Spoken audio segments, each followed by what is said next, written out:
ഹിമപർവ്വതങ്ങൾക്കപ്പുറവും മഞ്ഞുതുള്ളികൾ നക്ഷത്രങ്ങളെപ്പോലെ തിളങ്ങുന്ന ഒരത്ഭുത ലോകമുണ്ടായിരുന്നു. അതാണ് north Paul. അവിടെ വീഴുന്ന ഓരോ മഞ്ഞുതുള്ളിക്കും മായാജാലമുണ്ടായിരുന്നു. ആകാശത്ത് വർണ്ണവളയങ്ങൾ പോലെ പ്രകാശം നിറഞ്ഞിരുന്നു. കാറ്റിൽ പോലും സന്തോഷത്തിന്റെ സംഗീതം കേൾക്കാമായിരുന്നു. ക്രിസ്മസ് അടുത്തെത്തുമ്പോൾ നോർത്ത് പോൾ മുഴുവൻ ഉത്സവമയമായിരുന്നു. ചെറിയ എൽഫുകൾ ചിരിച്ചുകൊണ്ട് ഓടി നടക്കുന്നു. കളിപ്പാട്ടങ്ങൾ, പുസ്തകങ്ങൾ, പാവകൾ, ട്രെയിനുകൾ എല്ലാം സാന്താക്ലോസിന്റെ വലിയ വർക്ക്ഷോപ്പിലേക്ക് കൊണ്ടുപോകുന്നു. ദൂരെ ഒരു വലിയ കെട്ടിടം. അത് തന്നെയായിരുന്നു സാന്താക്ലോസിന്റെ മാജിക് വർക്ക്ഷോപ്പ്. അവിടെ നിന്നാണ് ലോകത്തെ മുഴുവൻ സന്തോഷം പറന്നു പോകുന്നത്. ഹോ ഹോ ഹോ എന്നൊരു സന്തോഷിച്ചിരി ദൂരെ കേൾക്കുന്നു. ക്രിസ്മസ് വരാനിരിക്കുകയാണ്. മഞ്ഞ് പെയ്യുന്ന നോർത്ത് പോളിലെ ആ വലിയ വർക്ക്ഷോപ്പിനുള്ളിൽ ഒരു വലിയ ചിരി മുഴങ്ങി. ഹോ ഹോ ഹോ. വെളുത്ത താടിയും സ്നേഹത്തോടെ തിളങ്ങുന്ന കണ്ണുകളും ജെല്ലി പോലെ കുലുങ്ങുന്ന വയറുമുള്ള ഒരു സന്തോഷ മനുഷ്യൻ. അത് തന്നെയായിരുന്നു സാന്താക്ലോസ്. എൽഫുകൾക്ക് സാന്ത വളരെ പ്രിയപ്പെട്ടവനായിരുന്നു. അദ്ദേഹം ചിരിച്ചാൽ വർക്ക്ഷോപ്പ് മുഴുവൻ സന്തോഷം നിറയും. ക്രിസ്മസ് വരാൻ പോവുകയാണ്, സാന്ത സന്തോഷത്തോടെ പറഞ്ഞു. അവൻ ഓരോ എൽഫിനെയും സ്നേഹത്തോടെ തലോടി തയ്യാറാക്കിയ കളിപ്പാട്ടങ്ങൾ നോക്കി. പക്ഷേ ആ സന്തോഷത്തിനിടയിൽ പോലും സാന്തയുടെ മുഖത്ത് ഒരു ചെറിയ ആശങ്ക ഒളിഞ്ഞിരുന്നു. അവൻ ജനലിലൂടെ പുറത്തേക്ക് നോക്കി. മാജിക് നക്ഷത്രത്തെ. സാന്റ ജനലിലൂടെ പുറത്തേക്ക് നോക്കിയപ്പോൾ ആകാശത്ത് തിളങ്ങിക്കൊണ്ടിരുന്ന മാജിക് ക്രിസ്മസ് നക്ഷത്രം ഇന്നെന്തോ വ്യത്യസ്തമായി തോന്നി. മുൻപത്തേതുപോലെ പ്രകാശമില്ല, തിളക്കം കുറയുന്നു. അപ്പോൾ പെട്ടെന്ന് ചെറിയ എൽഫ് ട്വിങ്കിൾ പോ ഓടി വന്നു വിളിച്ചു, സാന്റ, നക്ഷത്രം നക്ഷത്രം മങ്ങുകയാണ്. വർക്ക്ഷോപ്പിലെ ചിരി നിശബ്ദമായി. എൽഫുകൾ ഭയത്തോടെ ആകാശത്തേക്ക് നോക്കി. ജ്ഞാനിയായ എൽഫ് പഴയ പുസ്തകം തുറന്നു. അക്ഷരങ്ങൾ മായാജാലത്തോടെ പ്രകാശിച്ചു. ഈ നക്ഷത്രം, അവൻ പതുക്കെ പറഞ്ഞു, ലോകത്തിലെ ദയയിലും സ്നേഹത്തിലും ആശ്രയിച്ചാണ് തിളങ്ങുന്നത്. എൽഫുകൾ ശ്വാസം പിടിച്ചു.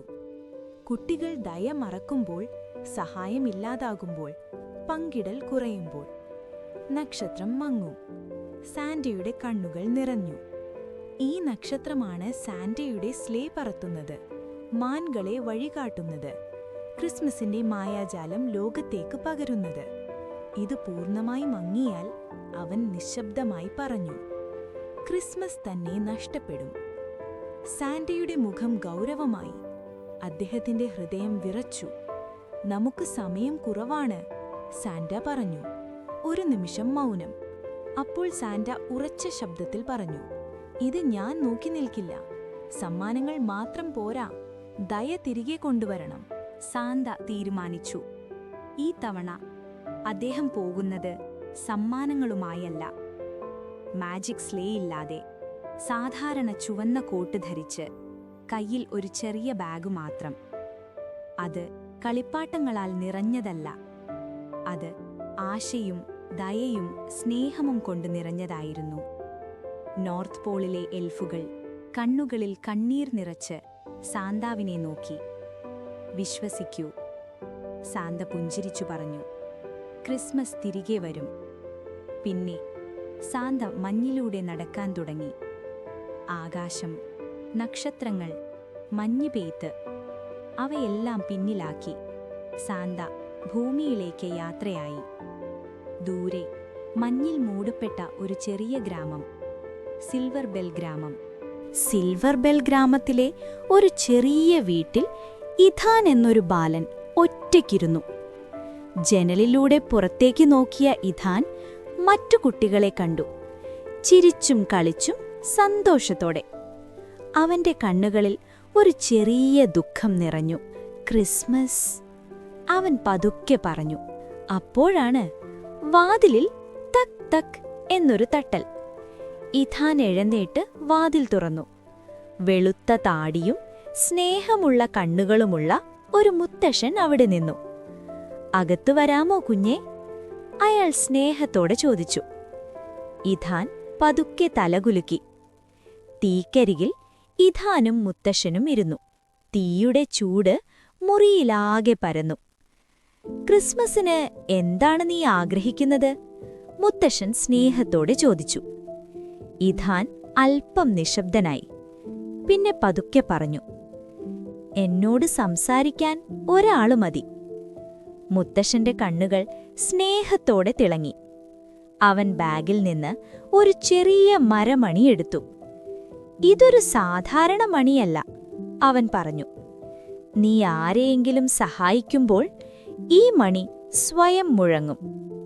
ഇഥാൻ അത്ഭുതത്തോടെ മണിയെ നോക്കി. അപ്പോഴേക്കും ദൂരെ നോർത്ത് പോളിൽ മാജിക് നക്ഷത്രം കൂടുതൽ തിളങ്ങിയതുപോലെ. സിൽവർ ബെൽ ഗ്രാമത്തിന്റെ അറ്റത്തായി ഒരു പഴയ ചെറിയ വീട്. അവിടെ ക്ലാര അമ്മമ്മ ഒറ്റയ്ക്ക് താമസിച്ചു. വീട്ടിനുള്ളിൽ വിളക്കില്ല, ചിരിയില്ല, കരോൾ പാട്ടുകളില്ല. ജാലകത്തോട് ചേർന്ന് അമ്മമ്മയിരുന്നു. എല്ലാവരും എന്നെ മറന്നുപോയല്ലോ, അവൾ പതുക്കെ പറഞ്ഞു. അപ്പോഴാണ് വാതിലിൽ ഒരു സ്നേഹമുള്ള തട്ടൽ. വാതിൽ തുറന്നപ്പോൾ ചുവന്ന കോട്ട് ധരിച്ച വെളുത്ത താടിയുള്ള ഒരു മുത്തശ്ശൻ. ക്രിസ്മസ് ആശംസകൾ, അവൻ പുഞ്ചിരിച്ചു പറഞ്ഞു. പിന്നീട് വീട്ടിൽ വെളിച്ചം നിറഞ്ഞു. വിളക്കുകൾ തെളിഞ്ഞു. കുക്കീസിന്റെ മണം മുറിയിലാകെ പടർന്നു. അമ്മമ്മയുടെ കണ്ണുകളിൽ സന്തോഷത്തിന്റെ കണ്ണീർ. ഇന്ന് ഞാൻ ഒറ്റയ്ക്കല്ല, അവൾ പറഞ്ഞു. ദൂരെ ആകാശത്ത് മാജിക് സിൽവർ ബെൽ ഗ്രാമത്തിലെ ഒരു തുറസായ മൈതാനത്ത് ചില കുട്ടികൾ കളിപ്പാട്ടങ്ങൾക്കു വേണ്ടി വഴക്കിടുകയായിരുന്നു.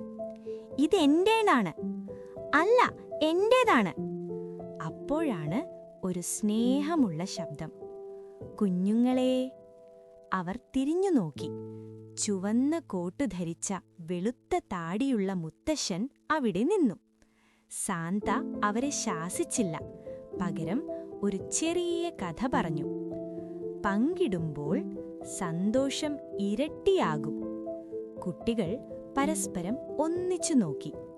പിന്നെ അവർ കളിപ്പാട്ടങ്ങൾ പങ്കിട്ടു, ചിരിച്ചു, കളിച്ചു. ആകാശത്ത് മാജിക് നക്ഷത്രം കൂടുതൽ തെളിഞ്ഞു. അന്ന് രാത്രി സിൽവർ ബെൽ ഗ്രാമത്തിനു മുകളിൽ ആകാശം കറുത്തു. കാറ്റ് ശക്തമായി വീശി. മഞ്ഞു കൊടുങ്കാറ്റായി. ഓഹോ! ഗ്രാമക്കാർ പേടിച്ചു. അപ്പോഴാണ് ഒരു ദുഃഖഭരിതമായ ശബ്ദം. He he. മഞ്ഞിനുള്ളിൽ ഒരു മാൻ വഴിതെറ്റി നിൽക്കുകയായിരുന്നു. ഇഥാൻ മുന്നോട്ടു വന്നു. ഭയപ്പെടണ്ട, അവൻ സ്നേഹത്തോടെ പറഞ്ഞു. അവൻ സഹായിക്കാൻ തയ്യാറായപ്പോൾ ടിങ് ടിങ് മണി സ്വയം മുഴങ്ങി. അപ്പോൾ മഞ്ഞിലൂടെ വെളിച്ചം പടർന്നു.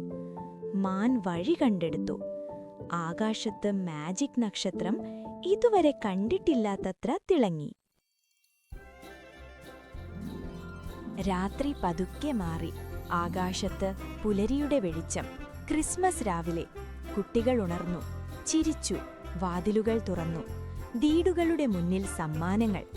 ക്ലാര അമ്മമ്മ പുഞ്ചിരിച്ചു. ഇഥാൻ സന്തോഷത്തോടെ ഓടിവന്നു. ഗ്രാമത്തിലെ എല്ലാവരും ഒന്നിച്ചു. സാന്റ അവരെ നോക്കി പുഞ്ചിരിച്ചു. ക്രിസ്മസ്, അവൻ പറഞ്ഞു, സമ്മാനങ്ങളല്ല, പങ്കിടലും സ്നേഹവും ദയയുമാണ്.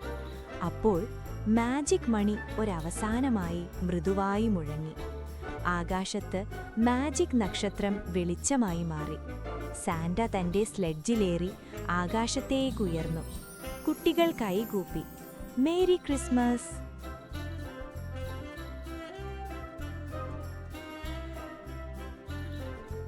പ്രിയപ്പെട്ട കുട്ടികളെ, നിങ്ങൾക്കൊരു സന്തോഷകരമായ ക്രിസ്മസ് ആശംസിക്കുന്നു. നിങ്ങളുടെ ദിനങ്ങൾ സ്നേഹവും ദയയും സന്തോഷവും കൊണ്ട് നിറയട്ടെ.